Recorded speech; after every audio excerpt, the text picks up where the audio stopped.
জমি কেনার সময় 100% দেখবেন হচ্ছে লাস্ট রেকর্ডে যিনি বিক্রি করবেন তার নাম আছে কিনা। পরে বলতে পারবেন না যে আমি তো টাকা ঠিকই দিচ্ছি, জমি কিনছি, দলিল করছি, নামজারি হয় না কেন। 2 নম্বর যাচাই করবেন হচ্ছে রেকর্ড হয়েছে ঠিক আছে, তারপরে সে বিক্রি করছে কিন্তু ওয়ারিশি সম্পত্তি হয়, বন্টকনামা ছাড়া জমি না কেনাই ভালো, যতই বিশ্বাস করেন না কেন। একটা সার্কুলার আছে যে ব্যক্তিগত জমিতে সার্ভেয়ার সরকারি সার্ভে পরিমাপ করবে না, শুধুমাত্র সরকারি স্বার্থ সংশ্লিষ্ট জমিতে সরকারি সার্ভে পরিমাপ করবে। আপনি যদি লক্ষ্মীপুর 24 বিশ্ব জুড়ে লক্ষ্মীপুর, যেটা হচ্ছে নামজারি করতে গিয়ে আমরা ফেস করি। ধরেন হচ্ছে ওয়ার্ডের সম্পত্তি 5 ভাই আছে, 5 ভাইয়ের মধ্যে ওনারা 5 ভাই মিলে জমি পাবেন হচ্ছে 25 শতক। 25 শতকের মধ্যে ওনার বাবা হচ্ছে 10 শতক আগেই বিক্রি করে দিয়েছে। জমি আছে কত শতক? 15 শতক। 15 শতক হলে প্রত্যেক ভাই পাবে কত শতক? 3 শতক।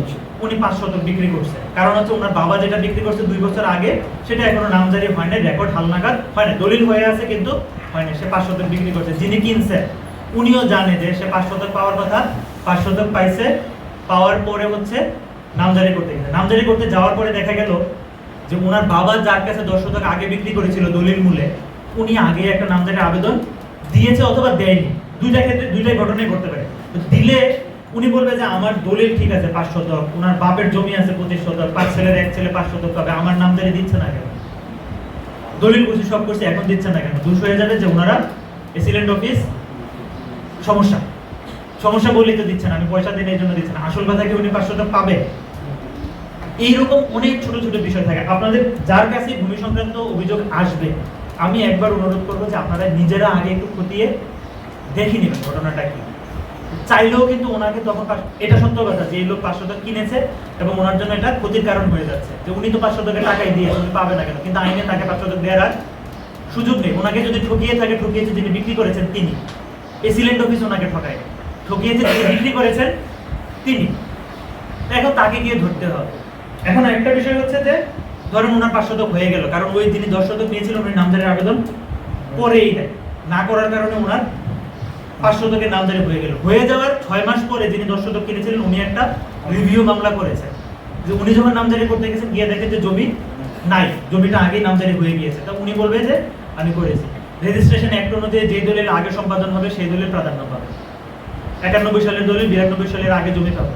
তো এসিলেন্টের কাছে যখন রিভিউ হবে, তো এসিলেন্ট স্বাভাবিকভাবে হচ্ছে ওনার 10 শতক টিকাতে গেলে ওনার 5 শতক যদি নামজারি হয়েও যায়, পরে নামজারি হওয়ার পরে 2 শতক কাটবে, এটা আইন অনুযায়ী কাটতে হবে। আমাদের অনেক সময় অনেকে বলে যে নামজারিটা আপনিই করছিলেন তখন, এখন আপনি নামজারি করে আপনি আবার কাটতেছেন, এগুলো কি ফাজলামি নেই? এটা ফাজলামি না, এটাই আইন। নামজারি এমন কোনো বিষয় না যে একবার হয়ে গেছে মানে এটা আর সংশোধন হবে না। সংশোধন করার সুযোগ আছে বলেই তো রিভিউ ব্যবস্থা রাখা হয়েছে, রিভিউর ব্যবস্থা রাখা হয়েছে, আপিলের ব্যবস্থা রাখা হয়েছে, রিভিশনের ব্যবস্থা রাখা হয়েছে। ধরেন এসিলেন্ট একটা নামজারি করলো, আপনার কাছে মনে হলো যে নামজারিটা শুদ্ধ হয়নি, আমি প্রাপ্য অনুযায়ী পাইনি, আপনি এই নামজারির এগেইনস্টে এসিলেন্টের কাছেই 60 দিন না 30 দিনের মধ্যে রিভিউ করতে পারবেন। যদি এমন হয় যে 30 দিন পরে আপনি জানেন, কারণ এটা হইতেই পারে যে আপনি বিদেশ আছেন, বিদেশ থেকে আসার পরে ধরা পড়ছে বিষয়টা, উপযুক্ত কারণ থাকে 30 দিনের পরেও এসিলেন্ট নিতে পারে। কোনো কারণে যদি এসিলেন্ট না নেয় তাতেও কোনো সমস্যা নেই, এডিসি রেভিনিউর কাছে আপনি হচ্ছে আপিল করতে পারবেন। মনে হচ্ছে যে এডিসি রেভিনিউর কাছেও আপনার যেটা হয়েছে এই রায়টা আপনার জন্য উপযুক্ত হয় নাই, এডিশনাল কমিশনার রেভিনিউ তার কাছে আপনি রিভিশন করতে পারবেন। মনে করেন যে ওইটাও আপনার পক্ষে হয় না, ভূমি আপিল বোর্ড পর্যন্ত যেতে পারবেন। আপনার যাওয়ার কোনো জায়গা নেই, মন খারাপ করারও কোনো কারণ নেই। তবে যদি এটা হয় না আমার সব যুক্তি ঠিক ছিল, আমার কাগজপত্র ঠিক ছিল, এসিলেন্ট দেয় নাই, তখন আপনি অভিযোগ করেন, সেটা আলাদা জিনিস, কিন্তু প্রক্রিয়াটা মানতে হবে। আমি বললাম যে এরকম সিনারিও একটা না, এরকম 100টা সিনারিও বলতে পারতাম, যে কারণে আপনি গেলে আপনার শুনানিতে সমস্যা হতে পারে, আপনার কাগজ ঠিক থাকার পরও কোনো কোনো জায়গায় নামজারি হতে সমস্যা হতে পারে। এরকম আমি অন্তত আরও 50টা বলতে পারতাম, সময় নেই না বলি। তবে একটা জিনিস লাস্ট বলে এটা একটা মেসেজ দিয়ে শেষ করছি, সেটা হচ্ছে জমি কেনার সময় অবশ্যই এবং অবশ্যই আমাদের যেটা হয়, বিদেশ যায়, বিদেশ থেকে টাকা হয়, তারপরে একজনকে দায়িত্ব দেয়, চাচা বা মামা কাউকে দায়িত্ব দেয় যে জমিটা কিনে দেয়, আমি তো আছি, সৌদি থেকে আসলে, কাতার থেকে আসলে, ইংল্যান্ড থেকে আসলে এই তখন বুঝে নিব, আপনি কিনে দেন।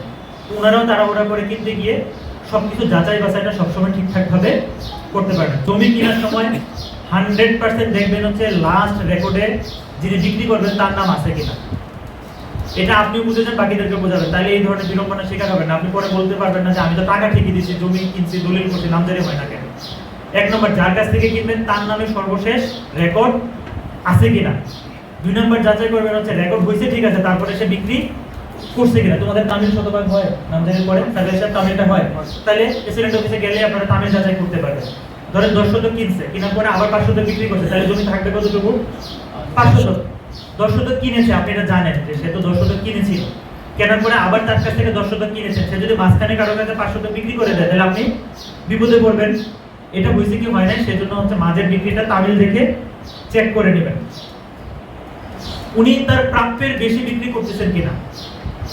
উনি তার প্রাপ্যের বেশি বিক্রি করতেছেন কিনা। ধরেন একটা খতিয়ানের মধ্যে 40 শতক জমি আছে, ওইখান থেকে আপনি একজন ওয়ারিশ থেকে 10 শতক কিনতেছেন, হিসাব করে নেবেন সে ওয়ারিশ হিসাবে 10 শতক পাবে কিনা।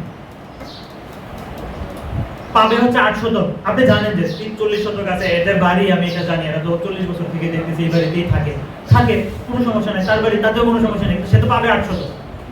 10 শতক বিক্রি করলে তো আপনাকে 10 শতক কাগজ দলিল দিলেই আপনি 10 শতক পাবেন না। এটা আপনি যাচাই করবেন যে সে যেটুকু প্রাপ্য সেটুকু দিচ্ছে নাকি তার চেয়ে কম বেশি দিচ্ছে। রেকর্ডের চেইনটা দেখে নেবেন। অনেক সময় হয় যে লাস্ট রেকর্ড সব ঠিক আছে, কিন্তু আদালতে একটা মামলা চলতেছে যে আরএস সম্ভব, ধরেন আরএস বলে বিক্রি করেছে, আরএস এর তার নামে 20 শতক জমি আছে, সে 20 শতক বিক্রি করছে, সবই ঠিকঠাক আছে, কিন্তু আপনি কেনার 2 মাস পরে শুনলেন যে তার আরএস এর এগেইনস্টে একটা রেকর্ড সংশোধন মামলা আছে, কারণ সিএসএ জমিটা আরেকজনের নামে ছিল, আরএস এ ভুলে তার নামে চলে এসেছে। আপনি না জেনে কিনে ফেলছেন, তো আপনি তো না জেনে একটা মামলাতে পড়ে গিয়েছেন। এখন ধরুন ওই মামলার কারণে এটা নিষেধাজ্ঞা আছে, নামজারি হবে না, আপনি গিয়ে মন খারাপ করবেন যে এসিলেন্ট অফিস আমাকে ভোগান্তি দিতে ফেলেছে। কিন্তু কেনার সময় এই জিনিসগুলো একটু বেশি যাচাই বাছাই করে নেন। একদিনের জায়গায় 2 দিন সময় দেন। আপনি 5 লাখ 7 লাখ টাকা খরচ করে একটা জমি কিনবেন, এটা তো আপনার রক্ত মাংসের কষ্টের টাকা, আপনি তো চাইবেন না নিশ্চয়ই যে টাকাটা নষ্ট হোক। এই জিনিসগুলো একটু দেখবেন। আর একটা হচ্ছে যে একটু দখলটাও দেখবেন। আর যদি ওয়ারিশি সম্পত্তি হয়, বন্টকনামা ছাড়া জমি না কেনাই ভালো, যতই বিশ্বাস করেন না কেন, যত বিশ্বাসই করেন না কেন। 3 ভাইয়ের জমি, এক ভাই ধরেন সারা জীবন ঢাকায় থাকে, উনি গ্রামে আসেন, উনি বললো যে আমি ভিটের অংশটুকু, ভিটি যেটা আছে আমি বিক্রি করে দেবো তোমাকে, তা আপনি ভিটি জেনে তার কাছ থেকে 10 শতক জমি কিনছেন। পরবর্তীতে তার ভাইরা বললো কি না, ভিটির জমি তো আমরা অন্য কাউকে দিব না, 10 শতক আমার ভাই পাবে, ওয়ারিশ বলে 10 শতক পাবে, কিন্তু সেটা ধানের জমিতে পাবে, আপনাকে বাড়িতে যেতে দিচ্ছে না। আপনি এসে তখন আমাদের কাছে অভিযোগ করবেন যে হচ্ছে নামজারি তো করছি ঠিকই, এখন আমি যে যাইতে পারতেছি না জমিতে, আপনি আমাকে সাহায্য করেন। আইনত আমি কোথায় সাহায্য করতে পারবো সেটা তো ধরাবাধা আছে, এটা মনে করার কারণ নাই যে হচ্ছে ইচ্ছা করলে সাহায্য করতে পারতো, করে না। জমিতে ইভেন একটা সার্কুলার আছে যে ব্যক্তিগত জমিতে সার্ভেয়ার সরকারি সার্ভে পরিমাপ করবে, শুধুমাত্র সরকারি স্বার্থ সংশ্লিষ্ট জমিতে সরকারি সার্ভে পরিমাপ করবে। আপনি তো ঠিকই মন খারাপ করতেছেন যে আমার ভাই, মানে আমি যার কাছ থেকে কিনছি সে আমাকে ঢুকতে দেয় না, এসিলেন তো আমাকে কোনো সাহায্য করতেছে না। আইনত কতটুকু সাহায্য করতে পারবে এটার একটা সীমারেখা আছে। তখন আমি আবার ঠিকই আপনাকে বলবো যে 144 করতে যাবে, কোর্টের একটা পারমিশন নিয়ে আসেন। তারপর আমরা মাঝে মাঝে চেষ্টা করি যে একটু দেখো, ডেকে বলো বা পুলিশকে পাঠাই। কিছু আইনের মধ্যে করি, কিছু আইনের বাইরেও করি, সামাজিক প্রতিকার দেওয়ার জন্য, সামাজিক বিশৃঙ্খলা এড়ানোর জন্য। আমি একটু বেশিই বলছি, কিন্তু আমার কাছে মনে হয় যে এই তথ্যগুলো আপনারা একটু ছড়িয়ে দিন, বিশেষ করে জমি কেনার ক্ষেত্রে যে কথাগুলো বলেছি এইগুলো। আর নামজারির ক্ষেত্রে বলবেন যিনি কিনেছেন উনি যেন সরাসরি যায় শুনানির ক্ষেত্রে। উনি যদি ঢাকায়ও থাকে, একদিনের জন্য কষ্ট করে আসুন।